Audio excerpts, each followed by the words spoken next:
Un encuentro con su palabra, porque secase la hierba, marchitase la flor, mas la palabra de Dios permanece para siempre.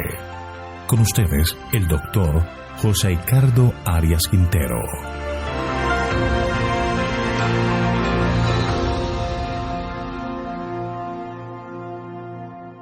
Hoy vamos a estudiar Mateo capítulo 16, versículos 1 al 4.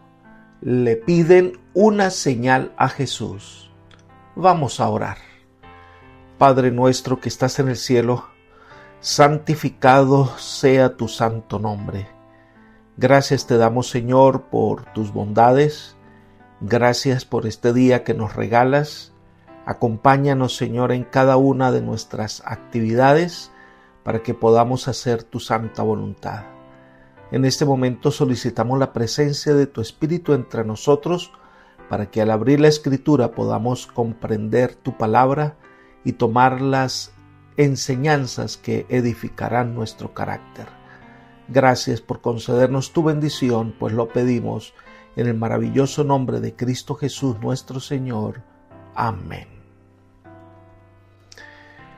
Este capítulo en particular tiene mensajes muy importantes que merecen nuestra atención. Número 1, los fariseos y saduceos se unen para atacar a Jesús. Número 2, Jesús advierte contra la levadura de los fariseos. Número 3, la confesión de Pedro que termina con la inauguración de la iglesia cristiana. Y número 4, Jesús hace el primer anuncio de su muerte y esto se convierte en un tema recurrente de aquí en adelante. Esto causa conmoción entre los discípulos que no quieren que su maestro muera. Pedro es quien habla con Jesús y recibe una tremenda reprensión. Si Jesús no muere por nosotros, pues no habrá oportunidad de salvación. Para que el mensaje de salvación llegara a todo el mundo, Dios funda su iglesia. Y ella prevalecerá si se mantiene fundada sobre la roca eterna. La primera parte de este capítulo 16 de Mateo son los versículos 1 al 4. Esto sucede después que Jesús regresa de Tiro y Sidón y se menciona por primera vez que los saduceos se unen con los fariseos con el objetivo de buscar la manera de desacreditar el mensaje de Jesús o de buscar la manera de hacerle caer en una trampa que les permitiera actuar contra él. Vamos a comenzar nuestro estudio con el versículo 1. Llegaron los fariseos y los saduceos para tentarlo y le pidieron que les mostrara una señal del cielo. Algunos aspectos que debemos considerar al estudiar este pasaje. Número 1. Los fariseos y saduceos eran diametralmente grupos opuestos. La hostilidad, como la necesidad, se asocia con lo que sea. Es de lo más extraño el descubrir una coalición de fariseos y saduceos. Representan creencias y políticas que eran muy diferentes. Los fariseos vivían pendientes de los detallitos más insignificantes de la ley oral de los escribas. Los saduceos, por su parte, rechazaban totalmente esa ley y no reconocían más autoridad que la ley escrita en el Antiguo Testamento como su única norma de fe y de conducta. Los saduceos eran los aristócratas ricos que estaban dispuestos a someterse y a colaborar con el gobierno romano para conservar su posición y sus privilegios. Los fariseos creían en los ángeles y en la resurrección del cuerpo. Los saduceos no creían en eso. Los fariseos creían en la venida del Mesías, pero los saduceos no creían tampoco en eso. Pero en esta narración nos dice que se unen para tentar a Jesús. Su interés no es reconocer a Jesús como el Mesías, sino buscar la manera de desacreditar su mensaje. Elena de White comenta: una diputación de fariseos había sido reforzada por representantes de los ricos y señoriales saduceos, el partido de los sacerdotes, los escépticos y aristócratas de la nación. Las dos sectas habían estado en acerba enemistad. Los saduceos cortejaban el favor del poder gobernante a fin de conservar su propia posición y autoridad. Por otro lado, Los fariseos fomentaban el odio popular contra los romanos, anhelando el tiempo en que pudieran desechar el yugo de los conquistadores. Pero los fariseos y saduceos se unieron ahora contra Cristo. Los iguales se buscan y el mal, donde quiera que exista, se confabula con el mal para destruir lo bueno. Libro El deseo de todas las gentes, página 372. En segundo lugar, estos se unen para tentarle. El término implica ponerlo a prueba.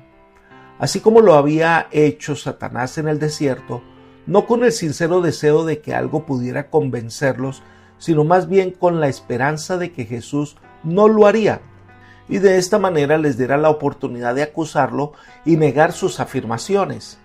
Cuando ellos piden la señal, estaban indirectamente desacreditando todo lo que ha hecho hasta entonces. Lo que ha hecho, para ellos, los saduceos y fariseos, no eran señales de que él era el Mesías. En tercer lugar, le piden una señal del cielo, es decir, que Jesús haga descender fuego del cielo como lo hizo Elías, o un gran trueno. Si no lo hace, entonces es un hombre menor que los profetas de la antigüedad.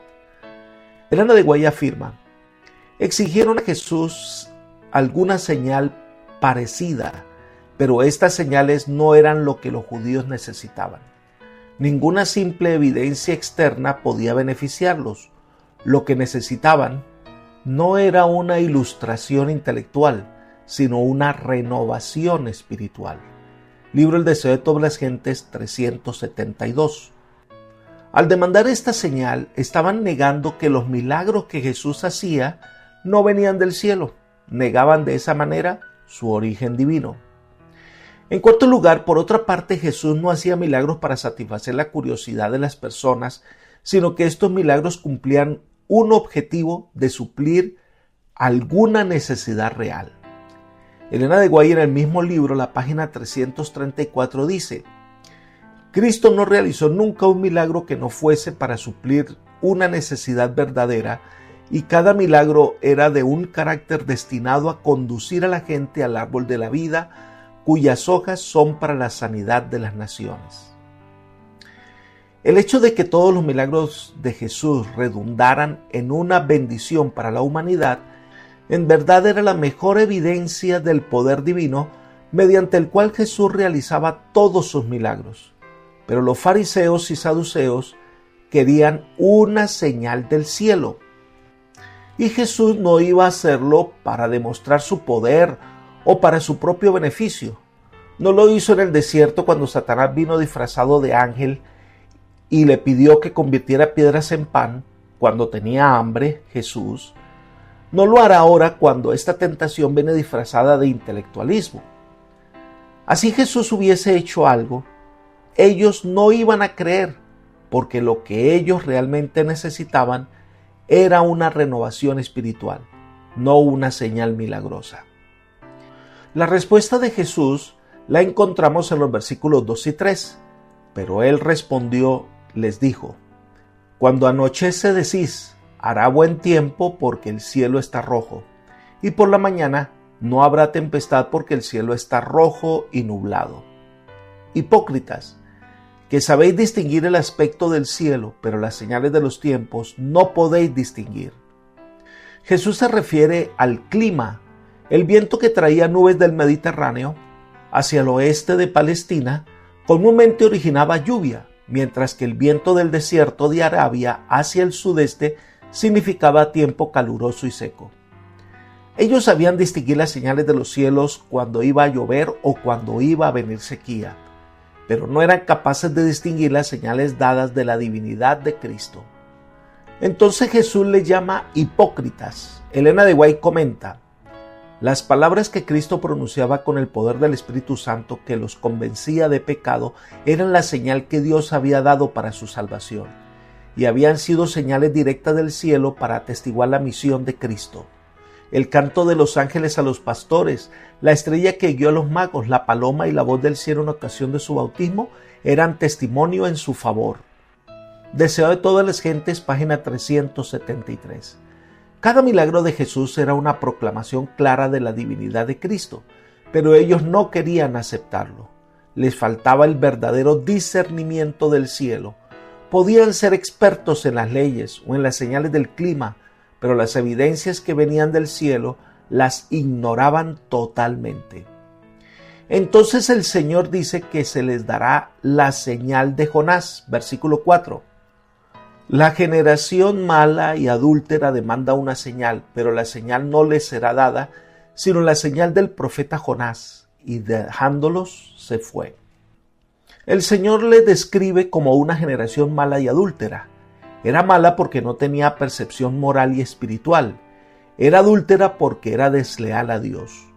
Los que acusaban a Jesús necesitaban una regeneración espiritual interior, no alguna evidencia externa.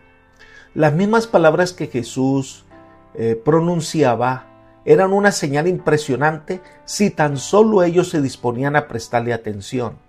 La señal que se les dará es sobre el profeta Jonás.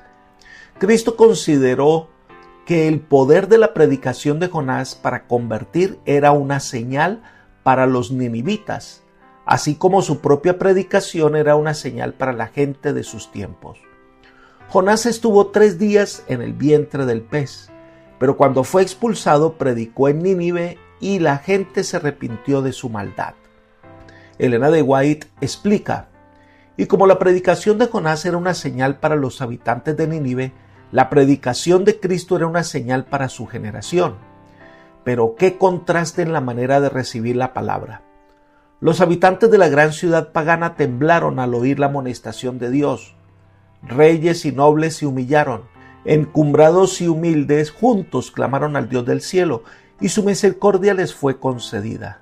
Los hombres de Nínive se levantarán en el juicio contra esta generación, había dicho Cristo, y la condenarán porque ellos se arrepintieron a la predicación de Jonás, y aquí más que Jonás en este lugar.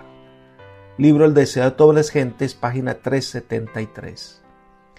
Estos hombres ven toda la evidencia, saben que las cosas que Cristo dice y hace los lleva a reconocer que Él es el Mesías, pero ellos no quieren aceptar.